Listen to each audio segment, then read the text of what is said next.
live on Facebook, YouTube, Twitch, and blasttheradio.com. This is The Lowell Green Show. The number to call and be heard around the world is 613-413-2217. Or email Lowell at blasttheradio.com. And now, here is Lowell Green. Hey, John, you know, when you stop and think about it, mankind's struggle since biblical times has been to free itself from the privileged few. From the days of Roman occupation, the French-Russian revolutions, it's always been the ordinary man and woman, the workers of the world, in a constant struggle against the ruling class. Struggle's often been violent. Millions, tens of millions have died, throwing off the yoke or trying to, of despotic rulers and leaders. But the battle has always been between what we would today call the working class and the privileged few, which is really, what you stop and think about it, what we are seeing today with the freedom convoys spreading across the nation. What's happening here, and I know some of you may disagree with this, but I believe what is happening here is a kind of revolution. Canadian style, admitted, nonviolent, but nonetheless, a classic struggle between ordinary blue-collar workers and the privileged few making rules for us all. I mean, come on, let's be very honest here. You're not going to find very many of the privileged few in the truckers' convoy or on the overpasses supporting the truckers. Okay, you're not going to find many of the privileged class there. What you will see and do see in the supporters, the truckers, and those who are engaging in support one way or the other, what you are seeing, thousands, no, millions of ordinary, hardworking citizens, truckers and their many supporters, rebelling against what they view as those making the rules, which often harm the workers, but have no ill effects on the privileged. Because it is true. I mean, come on, those making the rules, including health authorities, government officials, etc., those making the rules, determining where we can shop, where we can eat, which shops can be open, even where we eat popcorn, those making the rules, which have destroyed the livelihoods of millions of people, certainly damaged them, divided families, still keep our children from school, those privileged few who are making these rules for the rest of us themselves, they haven't lost a single paycheck. We've covered that before. You've got to be privileged. I mean, if you're making rules which do not affect you, but affect many others, have very harmful effect on others, then very clearly you are privileged. And let us continue to be honest, just for the hell of it, okay?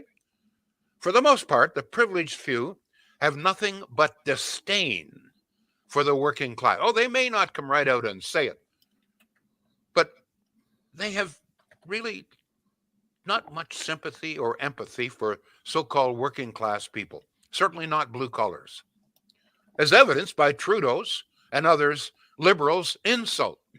I mean, you know very well that it's very few of the thousands who have been on the Hill who are doing bad things, but they label all of them.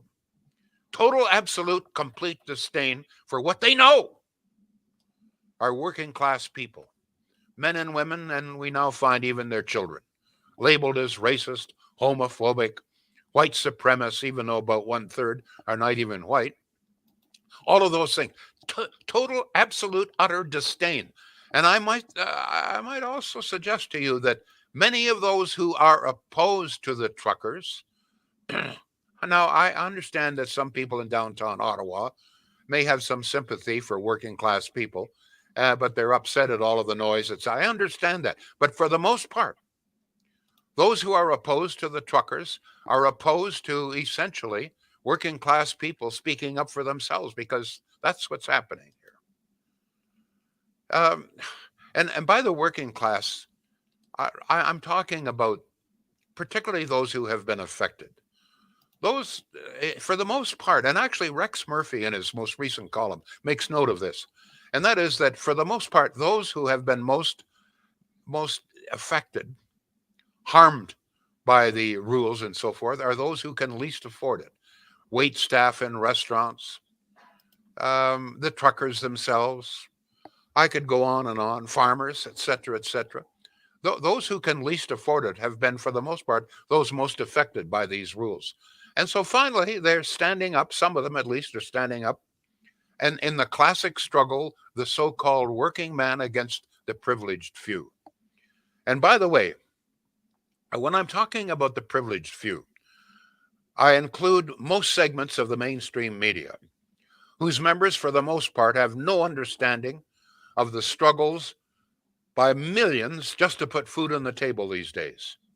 You're hard pressed to find anybody in the media today, very pampered class, those who still have jobs in the media. You pretty hard to find any sympathy, empathy, or understanding for the millions of store clerks, restaurant waitstaff, entrepreneurs, farmers, truckers, tradespeople who are the ones keeping the country running and store shelves full and most adversely affected. And as an example of this disdain, I just use this as one example of the kind of disdain you will see in the mainstream media, CTV, CBC. Listen closely the next time a CBC or CTV talking head dismisses Pierre Poilievre's platform as, quote, simply catering to his base. You ever think of that? His base.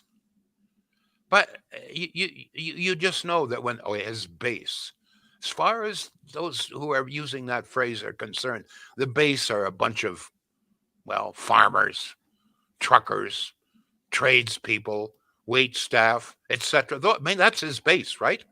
Rural people, small town people, knuckle draggers. That's his base. That's what the media is saying. They cater to his base.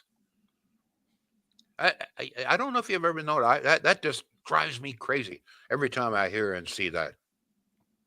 Thus, folks, sadly, this great nation of ours is very, very badly divided. We've got East versus West, West versus East, rural versus urban, Quebec versus just about everybody.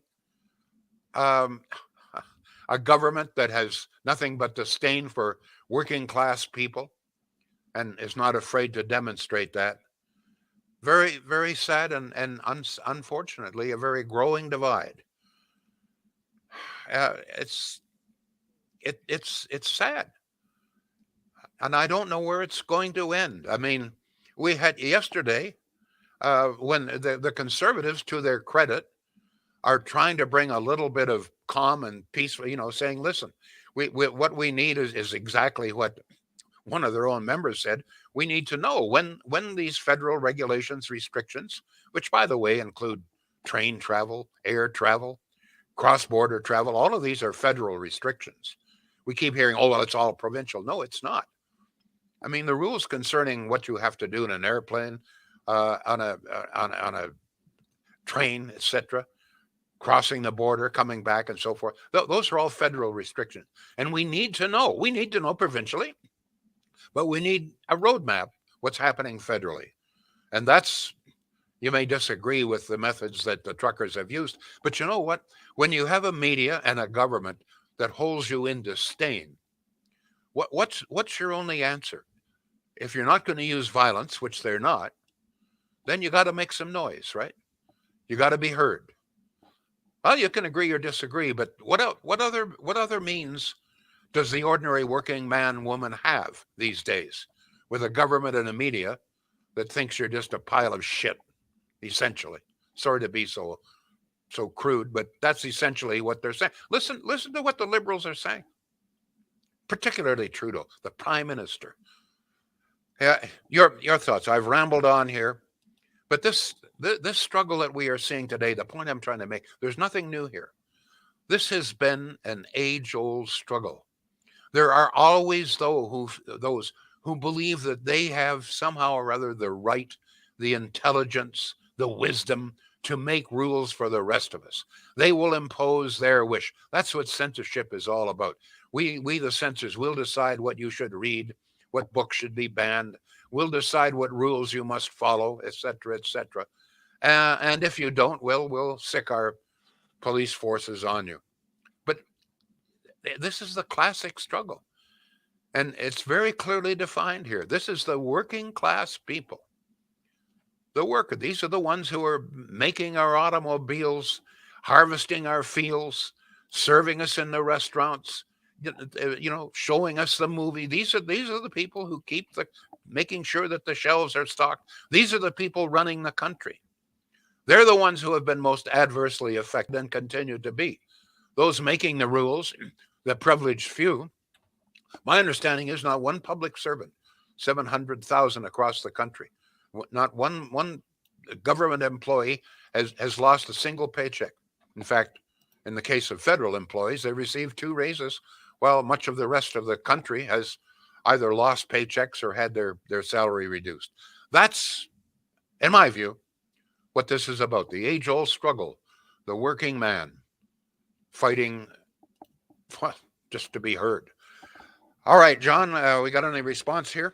Yes, we do. We invite your phone calls, your texts to 613-413-2217. You can email Lowell at blasttheradio.com. I'm posting your comments from social media, whether you're watching on Facebook, on YouTube, on Twitch, etc. I post them onto the screen. I cut and paste as many as I can so I can read them to Lowell on the air, which I will begin doing right now. Jeanette says, an eye-opener, these revelations. Our leaders ignore the poor totally, seniors and people on disability. And says, our leaders have abandoned us. Tony chimes in on Facebook to say the privileged class you will see supporting the truckers are the opportunistic politicians. Joshua says Canadians are so unused to protest that they are uncomfortable with it. Nearly everywhere else you would have had injuries and perhaps even death, and yet no major incidents, yet so many claim to feel unsafe, when at best they have been inconvenienced. He uses the word class. This is a class struggle. There's no question about it. It's the privileged few, which in this case is not so few. I believe that it includes almost all government workers. No, I mean, that's no offense. I mean, if I'm a government worker and they offer me a pay increase, I take it, right? So I'm not being I'm just pointing something out. You wouldn't find too many government workers in those trucker convoys.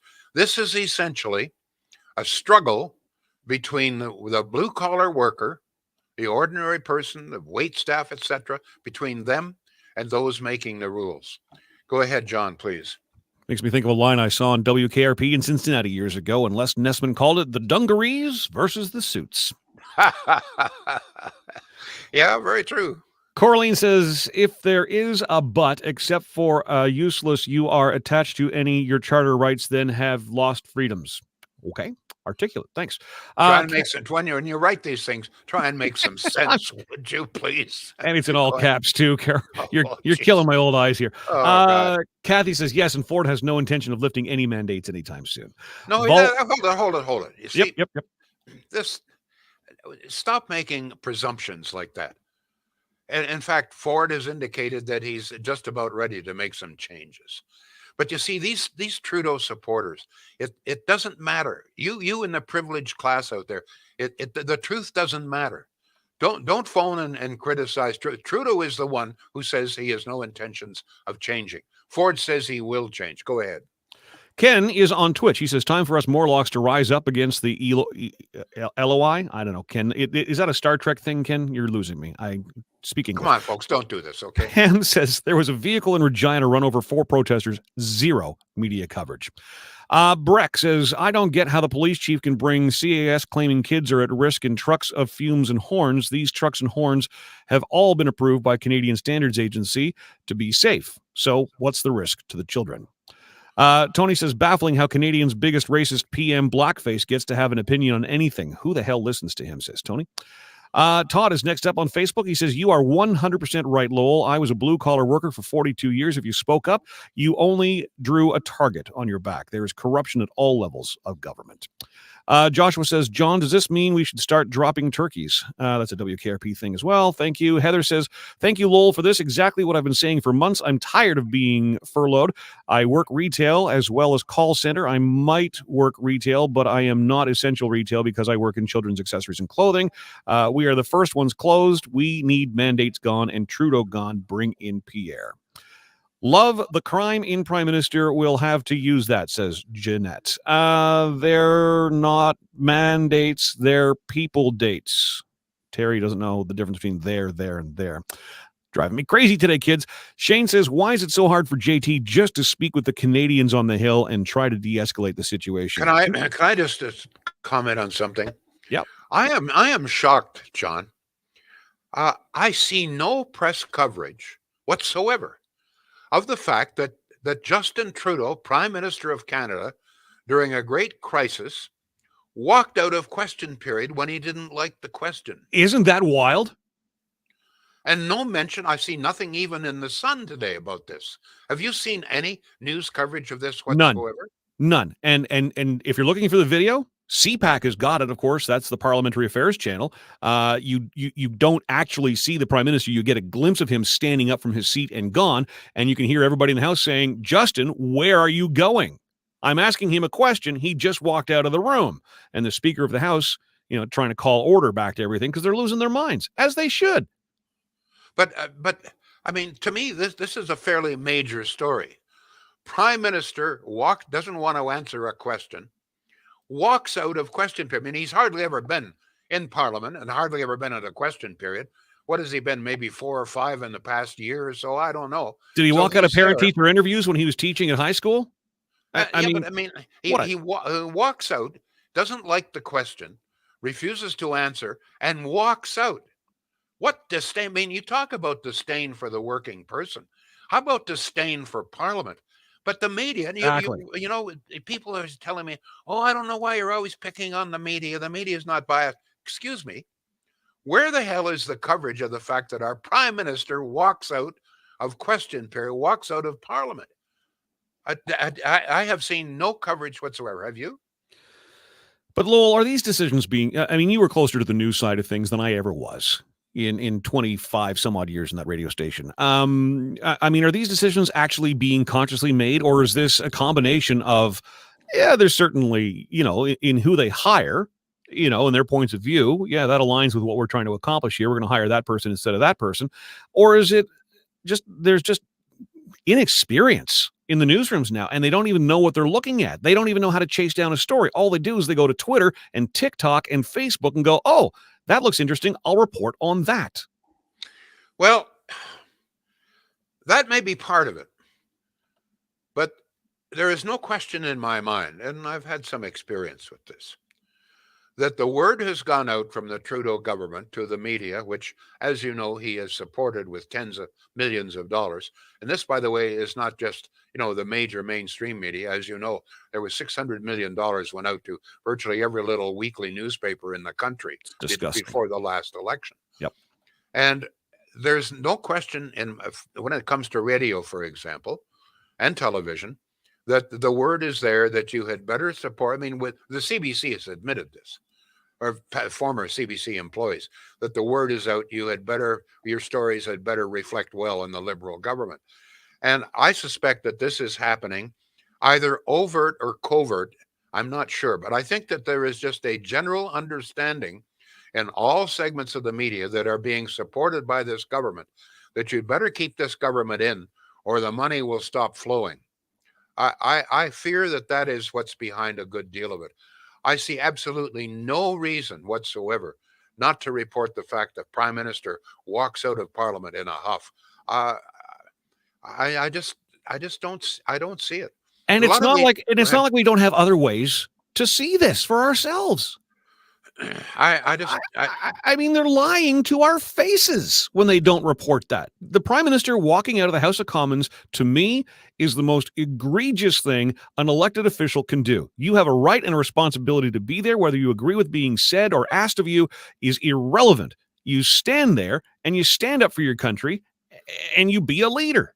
Leaders listen to a lot of complaining. A lot. One of the problems And you may have some, I think you have a little bit of experience in this. One of the problems is that there, as Clive Doucette wrote yesterday, the left wing, Can't believe we're there is quoting a Clive growing, Doucette, but yeah. yeah, that there is a growing distrust of government, Yes. and I believe there is also a growing distrust of the media, and this is all very dangerous. We have a growing divide. I've alliterated some of it, and at the same time, many people have no idea where to turn. Where do we get the truth? Where do we get remedial action here? Where do we get somebody that, as one of the writers says, is concerned about us, the ordinary person? It's sad. It's tragic. It used to be that you could count on your local newspaper. If there was a cause, no matter what it was, the newspaper it was worthy, the newspaper would take it up. Today, I don't think most people believe that's going to happen. Lowell, since 1996, I have run the most well-known website in Canada for the radio and TV industry. And I asked the question the other day of my broadcast brethren.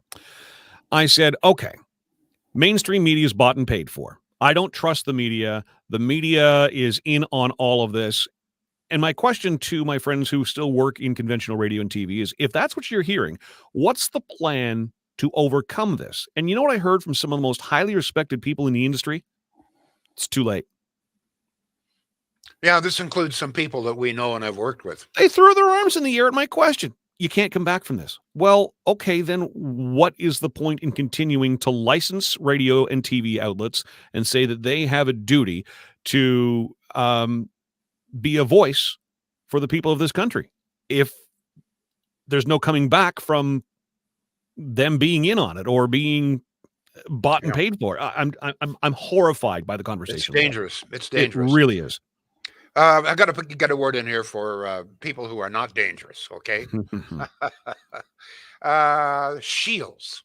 And once again, I want to talk just a little bit about money. If you check the website, shields.ca, www.shields.ca, and whether it's furniture, mattress, electronics, appliances, primarily appliances, that's what they're one of the largest dealers around of appliances. They have a huge warehouse, so just about everything that you could possibly want is there and can be delivered within 2 or 3 days in all probability. But the prices are very, very competitive. And I've said this before. A lot of people still say, "Oh, well, I have to buy from Big Boy or whatever, Bad Boy or whatever the hell it is, some big box store." Listen, maybe you do, but maybe you don't. Maybe it wouldn't be a bad idea to at least give the local guy a chance, at least have a look at the prices, what they've got available, the kind of service that, you might be very pleasantly surprised, and at the same time, support local. Let's face it, local entrepreneurs, local businesses, I mean, they need our support. The big box stores will always be here, folks. China will always be here. The American big companies will always be here. We'd like to keep a few Canadian companies. I don't know about you. I would. John, any more comments coming in? We have lots, and I've taken up way too much of the listeners' time, so here we go back to them. Bob says, sadly, many people don't realize our media is feeding us only very biased news. This does not apply to Lowell's fans. Shane says, mainstream media has lost my trust and the trust of many people I speak with. I would much rather have and listen to open conversations similar to this show. Perhaps why podcast is becoming such a big thing, Shane. Terry says, I'm taking all my moles, warts, and zits off Spotify. Oh, thanks, Terry. You can always count on you. Pam says, Evan Solomon has turned into another Trudeau. He called people stupid and uneducated if you don't agree with him. Doug says the brief announcement of the Liberal who challenged his own party yesterday did not even mention that he was a Liberal.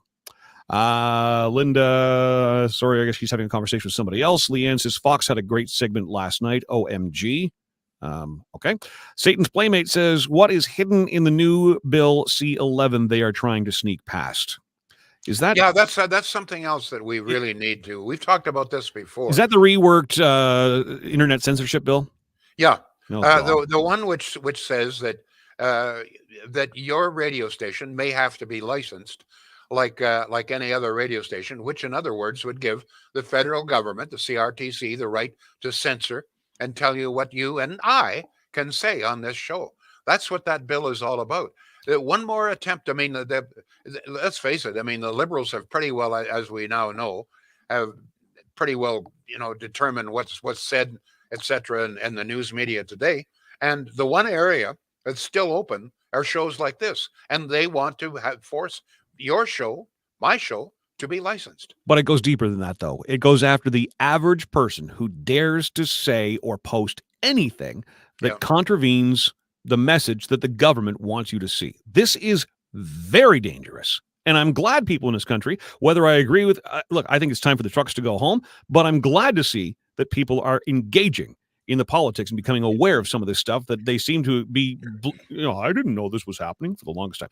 Let's go to some of the texts. Lowell, 613-413-2217. Lowell, I talked to some of those truckers with children who are actually living in their trucks because they lost their places to live, says Sandy.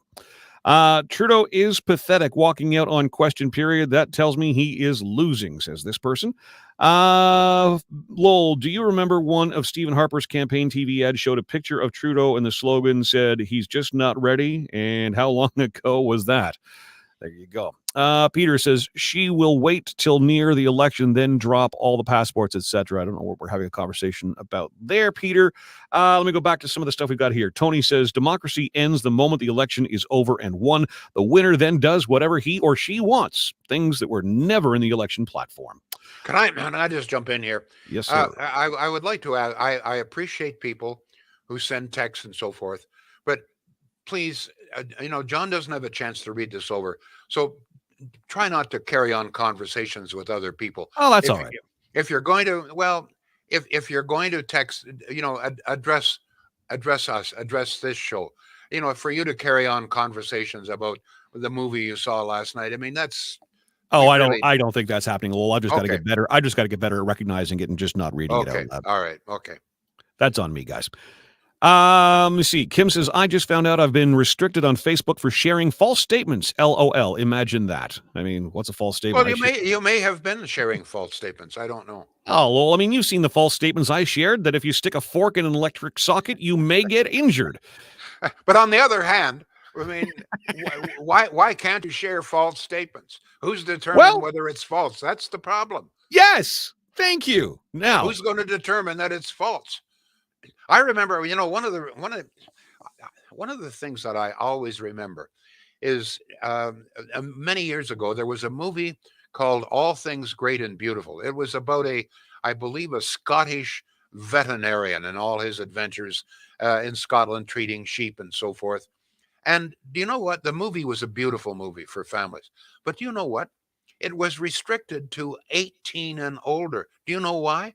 Because there was a scene of a sheep giving a birth. And the censors at the time thought that this was inappropriate for children to see a sheep giving birth. But now I'm sure that that wouldn't apply to now. Now, kids can see murder and rape and everything else. But that's the problem with censorship. Who decides what should be censored? Go ahead. Let's get a couple more in here. Lowell, I don't like the idea that grown, largely middle-aged geriatrics acting like teenagers throwing a tantrum is one thing. Now, add the fact they are all too willing to use their own children as shields is deplorable. To say that children are resilient is disgusting. I'll bet there will be psychological damage done to these kids as a result of their parents' actions, says Lisa via email. Let me see. Robert. What action is she talking about? Having them in the trucks? In the trucks, I believe. Yeah, that's her point there.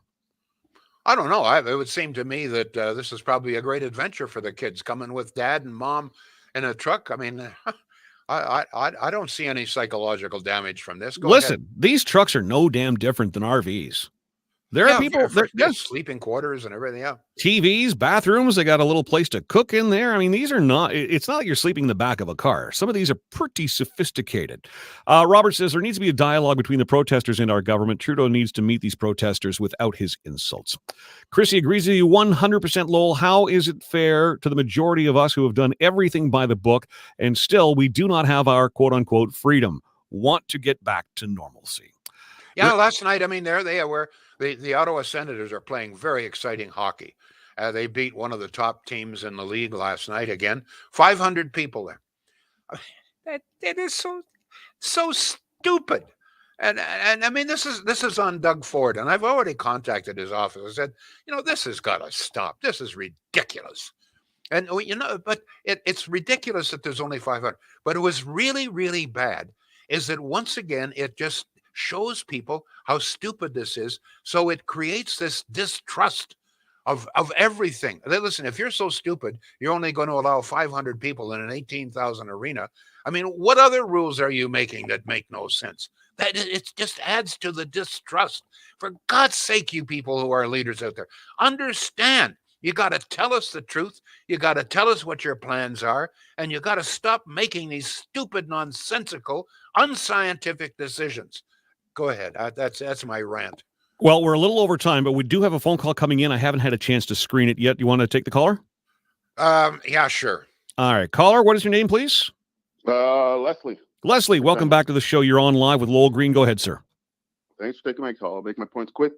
One, as far as Trudeau goes, for me, I just found out as I tuned into the show that he stormed out of Parliament. I think it's great. The world's eye is on Canada.